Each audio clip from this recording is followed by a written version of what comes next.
Good evening. One of the first lessons that I learned as a student of journalism, and it's a very popular aphorism by Alfred Harmsworth, and it goes on like this. The first slide, please. It says, when a dog bites a man, it's not news. Well, why? We all know dog biting a man, a very common occurrence, happens every day, especially if you live in Dehradun. But what if one fine day, a man bites a dog? Well, that's unique. That doesn't happen every other day. It's extraordinary. And therefore, that makes the cut for news. It appears to me that media organizations today have taken this aphorism quite literally. For example, take a look at this. I hope it's clear to everyone. I feel for the women of Saudi Arabia. Unfortunately, or fortunately for them, this is fake news.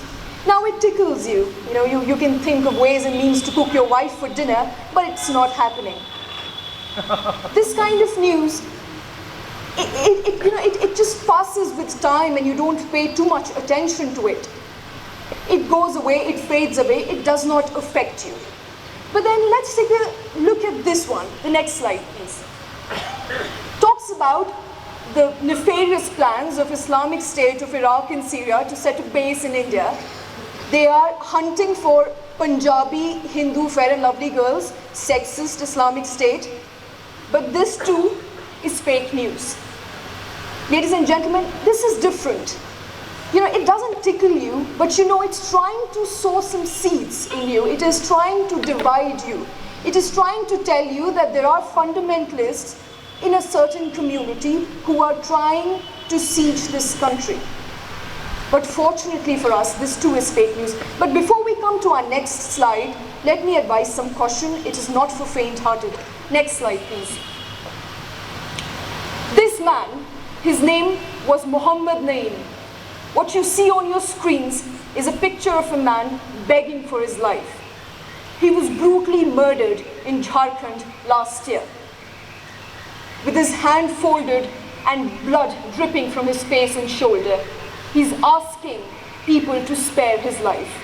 His mistake, well, it was alleged that he's a child lifter or a child trafficker. Based on what? Next slide, please. On a WhatsApp forward, a fake WhatsApp forward. This is the brutal side of fake news. It makes you do things that you don't want to do. It tries to evoke emotions in you. It is basically hampering your right to free and fair information without malice and prejudice. It is creating communal rabble-rousers in this country, sowing the seeds of hatred, affecting our social fabric, not just our social fabric, but also affecting our political structures and our economy. Next slide, please. So, what is fake news? Well, sensational news headlines, yellow journalism, headlines that are misleading, news that is not true. All of it is fake news. But then, there is another kind of fake news doing the rounds, and it's this. Next slide, please. Hoaxes. I surely do know a lot of Angelina Jolie fan, and nobody's done that to themselves. It is a fake news. Next slide, please. As you can see, it is a fake news doing round for 1 year. People believed in it. It was widely reported both nationally as well as internationally. But it appears now, after 1 year, that it was indeed fake news. But then there is a third kind now, and this is more dangerous than ever, than any of the fake news that we read on WhatsApp, on Facebook, on our social media networks, and it's this. Here is a story. Now, it is based on true events. We are aware of what happened in Kathua a couple of months back, where an 8-year-old girl was brutally raped by 8 men. This story is based on that event. Everything about the story is true. The event, who did it, where it happened, except for the story itself. It basically tries to build a false narrative. It is published under the headline Comment and Analysis in the Sunday Guardian Live. And do you see a red flag there? That small red flag that you may not even notice when you're reading the story, that small red flag there says fake news. This story was widely circulated in social media to basically to portray or to put across a point that Hindu community today is under siege. But it was fake news. And this one is the most dangerous of all. Next slide, please. But why fake news? One may ask, why is there an onslaught of fake news all of a sudden? Well, it happens for a number of reasons. To begin with, first, it is to hoodwink you as an audience. You people are the product. It is trying to hoodwink you into believing something that is not true, because they want you to believe in it. It is happening because, next slide, because they are trying to get a clickbait headline. This is an example of clickbait headline. Catfight, who doesn't like one? You click on it, they get revenues. They are generating revenues, these fake news websites. All they're trying to get is traffic for things to go viral. Next slide, please. And you are the product. It never really snowed in Delhi, I can assure you. I was there last night. And if you read the next line, it just tells you the story's been all made up. Who cares really if it's fake news, as long as it's doing what you want them to do? It's making people read it and believe in it. But then it is also used to really highlight a point, to basically, to make you hate somebody or make you love something. An entity, a product, a person. Next slide, please. It could be, please go on. It could be a person, an idea, an entity, or just anything that they want you to believe in. Next slide, please. And finally, ladies and gentlemen, it is to gain politically and financially. When you start hating a political party because there's a fake news out there about them, the opposition gains. Next slide, please. So it is all done to ensure that fake news as a product is sold. And you, be it Twitter, be it WhatsApp. Also, as per a survey done by Google in 2013, nearly 37% of our urban voters are now online. They're connected online.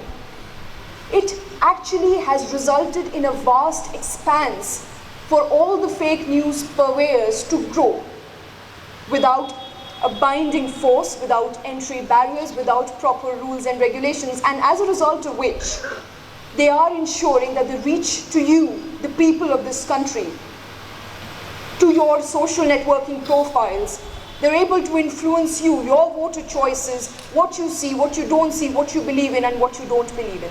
Next slide, please. So what do we do about it? Well, honestly, not much, but we can stop being the experiment. To begin with, check your source. What is it that you are consuming every day? How are you getting your daily dose of information? Is it from Shanknath?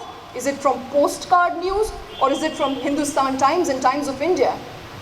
I'm not endorsing newspapers here, ladies and gentlemen, but it is definitely more credible than any other online media that we see today.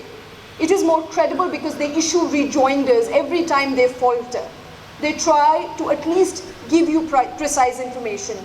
Secondly, read beyond the headlines. Most of us have habits of just going through the newspaper headlines. We just, on our daily course of action, we just quickly going through what is printed out there without actually reading, going into the details of what is printed. It is very important, therefore, that each of us go beyond the headline. Secondly, know your bias, and this one is very important because most of us here today are biased.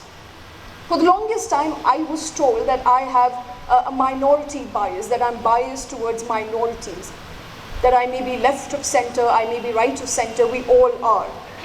But it's important to know that there is a bias that exists in each one of us, that we are biased depending on how we grew up, where we grew up, what we faced, on our own personal journey, in our own personal experiences.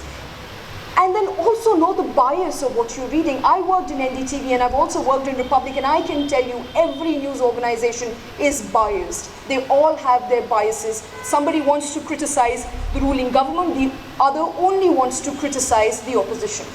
So know the bias of the organization from which you're consuming news. Go for fact-checking websites. There are fact-checking websites out there, Boom, Fact Check Live, Alt News. They will decipher, they will go through each and every story that is getting popular, and they will tell you whether that news story is true or false, false or true. So go through these fact-checking websites. We understand that there is a need for a regulation that the government will have to bring in eventually, if not like the one that it brought a couple of months back, but a more comprehensive one without actually trying to tame the fourth pillar of democracy that media is. But until that happens, let us be more cautious. Let us not fall for everything that comes our way, and let us know the difference between real news and fake news, and try and understand that there are communal rabble-rousers out there trying to divide you. It is up to you to accept it or not. Let the sense and sensibilities prevail. Thank you very much.